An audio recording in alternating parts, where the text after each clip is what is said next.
Bonjour à tous.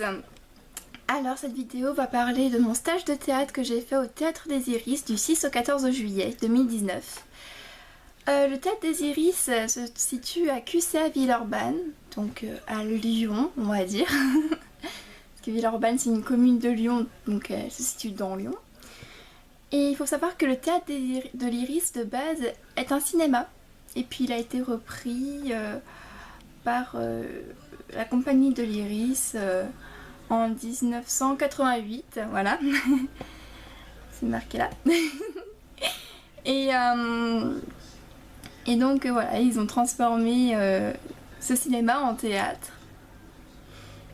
Alors ce stage il s'est déroulé du 6 au 14 juillet.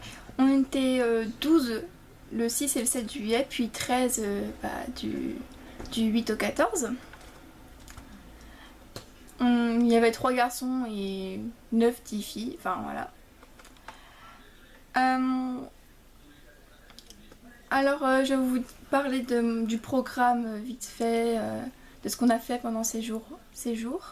Alors le premier jour, le samedi 6 juillet, on a fait un cours collectif.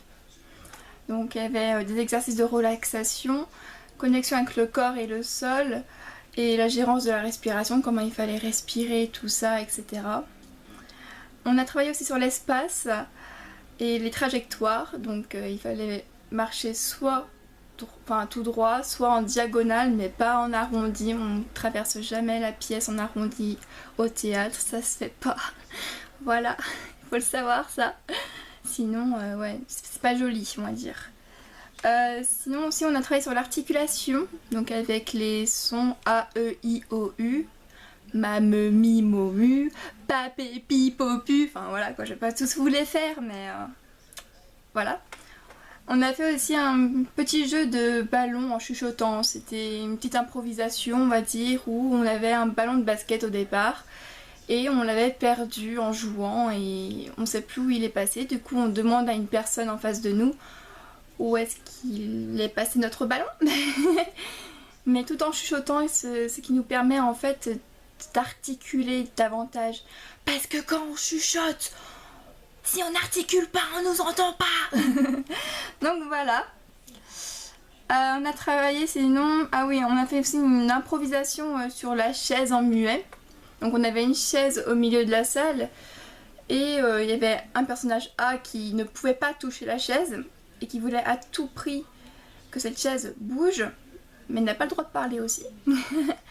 Puis le personnage B, que lui a le droit de toucher la chaise et qui n'a toujours pas le droit de parler non plus, mais en gros c'est une improvisation muette et on doit gérer l'histoire tout en se regardant et en s'observant. Voilà, voilà. C'était fort intéressant cet exercice. Ensuite, le jour 2, dimanche 7 juillet, c'est aussi encore un cours collectif. Donc là, on a fait toujours les exercices de relaxation, hein, connexion du corps, du sol, gérance de la respiration. Enfin, je ne vais pas vous faire tout un plat là-dessus, mais voilà. Encore le travail de l'espace et de la trajectoire. On a vu aussi les 3 regards de dimension. Donc le regard pour soi, par exemple, quand on se regarde à l'intérieur de nous, on n'a pas le même regard que si on regardait autour de nous, c'est un regard beaucoup plus large. Donc on a vu aussi le regard quotidien, donc un peu plus large, et le regard lointain qui est encore plus large.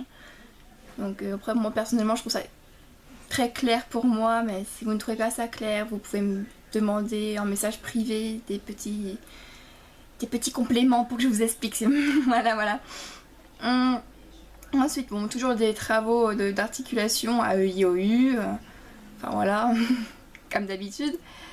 Après, on a travaillé sur un texte, pardon.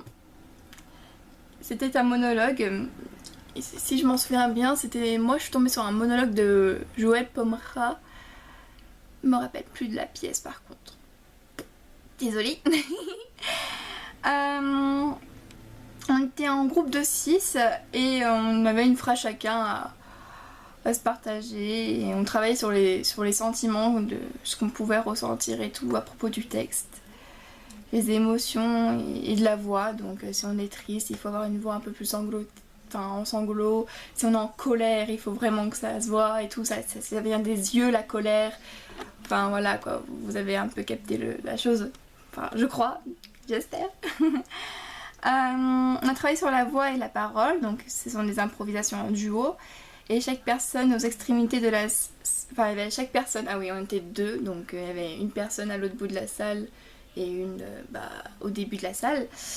Et on devait faire une improvisation et parler super fort, du coup ça nous permettait de montrer notre voix, de la gérer et de trouver notre voix de comédien ou de comédienne.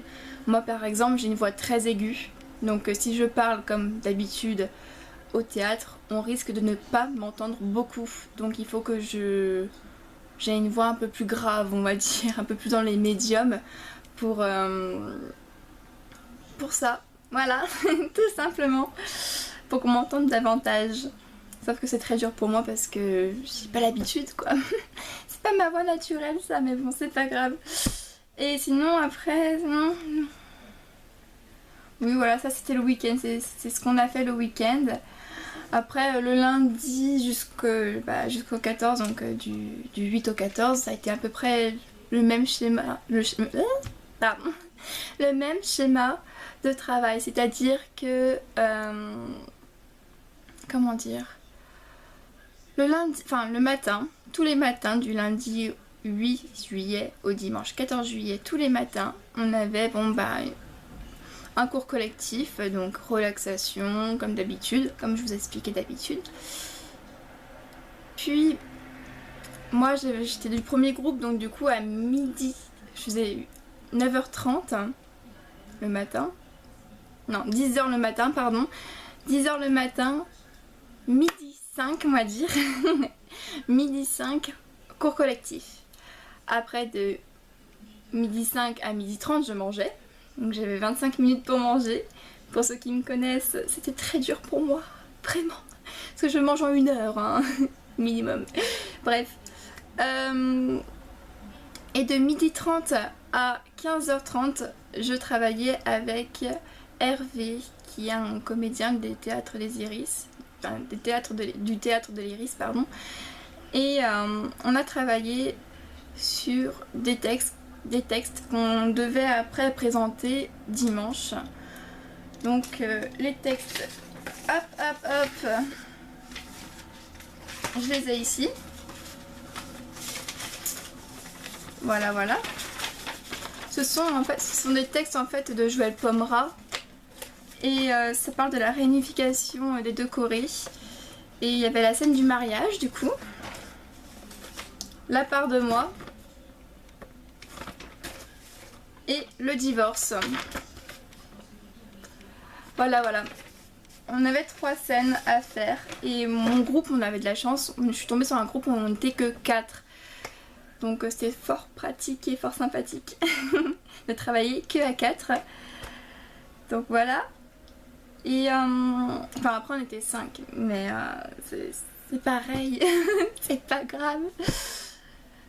Et mais même à 5 c'était pas beaucoup parce que l'autre groupe ils étaient 8.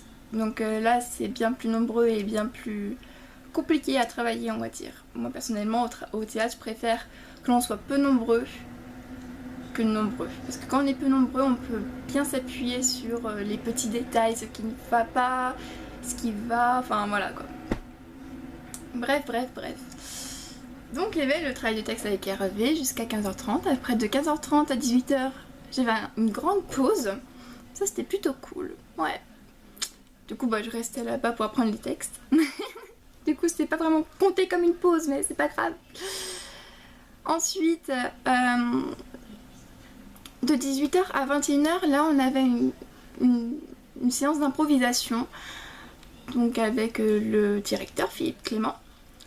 Et là on avait plusieurs sortes d'improvisation. Ça peut être des histoires à raconter comme ça. Il était une fois 3 personnes. Voilà. Et on finissait souvent par une improvisation sur scène à jouer dans l'aéroport. C'était toujours le même thème, l'aéroport. Je ne sais pas ce qu'il avait avec l'aéroport. Mais voilà, c'était l'aéroport.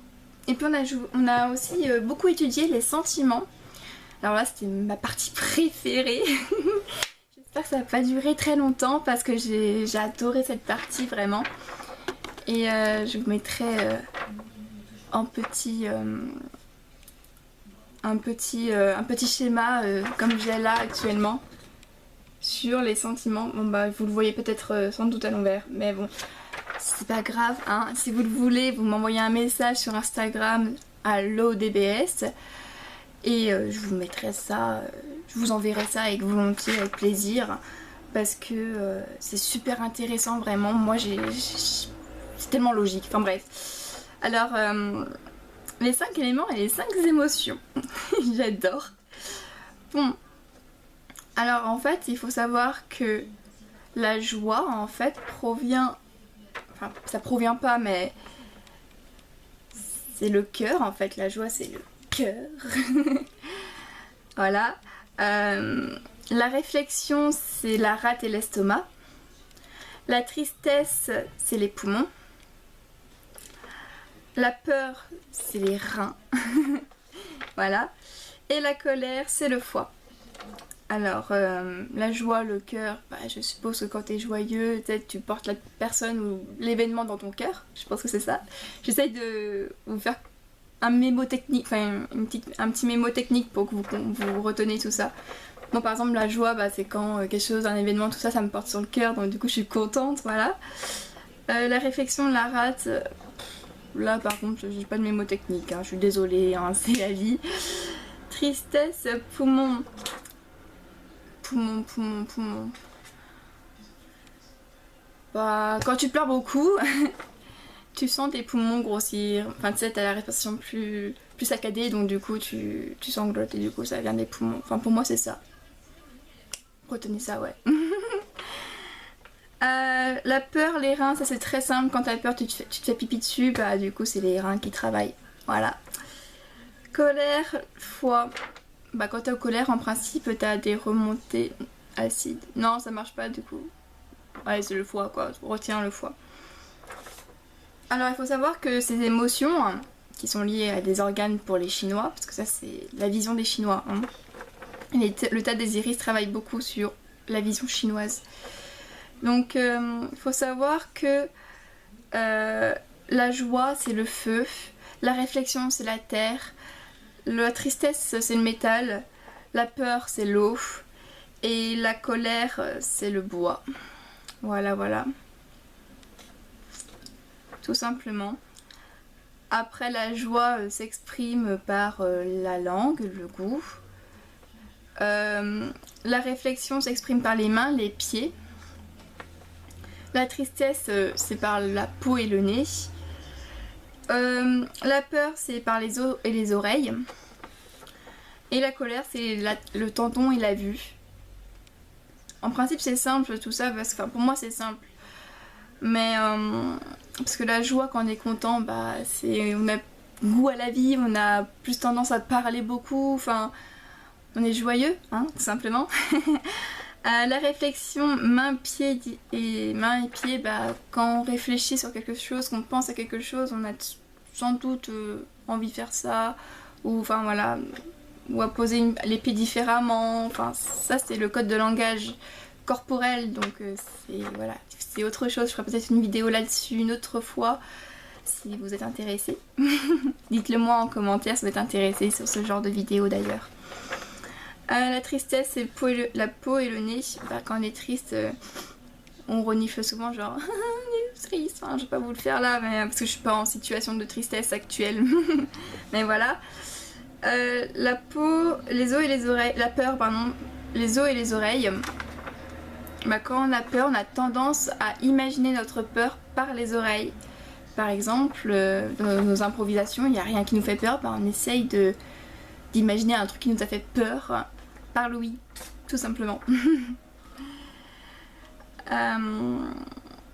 Et la colère, tendon et vue, bah, quand on est en colère, évidemment, on marche très saccadé, très raide, quoi. Et la vue, bah, quand on est en colère, notre vue, notre expression est une autre expression, clairement. C'est pas genre, là, je suis très joyeuse, voyez-vous. Et la colère, c'est plus...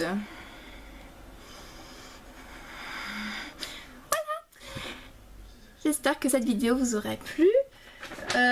N'oubliez pas de liker la vidéo et surtout abonnez-vous, ce serait super sympathique. Voilà, donc si vous êtes intéressé par d'autres vidéos, dites-le moi en commentaire ou sur Instagram qui est en dessous en description. Voilà, je vous fais plein de bisous. Pardon. Je vous fais plein de bisous et j'espère que cette vidéo vous aura plu. Voilà, bisous.